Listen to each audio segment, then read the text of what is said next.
অনেক ভাই আপনি ওর অনেক রাগ হয়েছেন, আদর করে দেন। না না, সে তো রাজাকারের বাচ্চা।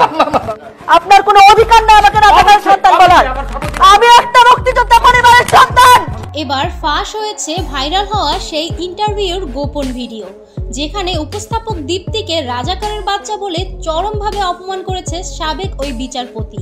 তিনি সাংবাদিক দীপ্তিকে তেড়ে আসেন মারতে। এমন ভিডিও এখন সামাজিক যোগাযোগ মাধ্যম জুড়ে ব্যাপক ভাইরাল হয়েছে। একজন নারী উপস্থাপককে এভাবে হেনস্থা করার বিচার চেয়েছেন সাধারণ জনগণ। একজন নারী উপস্থাপককে টক শোতে চরমভাবে হেনস্থা করেছেন সাবেক বিচারপতি। তিনি উপস্থাপিকা দীপ্তির সাথে পুরো টক শোতে এমন বাজে ব্যবহার করেছেন যা নিয়ে নিন্দার ঝড় উঠেছে সারা বাংলাদেশে। তবে একটু সময়ের জন্যেও বিচারপতির এমন বাজে ব্যবহারে রাগান্বিত হননি উপস্থাপিকা দীপ্তি।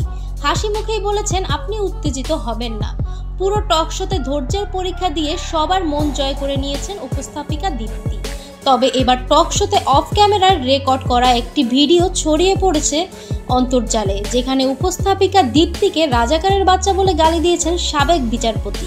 আর এমন অপমান সহ্য করতে না পেরে কান্নাজড়িত কণ্ঠে তিনি প্রতিবাদ করেছেন। সো ভিউয়ার্স, একজন বিচারপতির মুখের এমন ভাষা নিয়ে আপনাদের কি মতামত তা কমেন্ট করে অবশ্যই জানিয়ে দিবেন।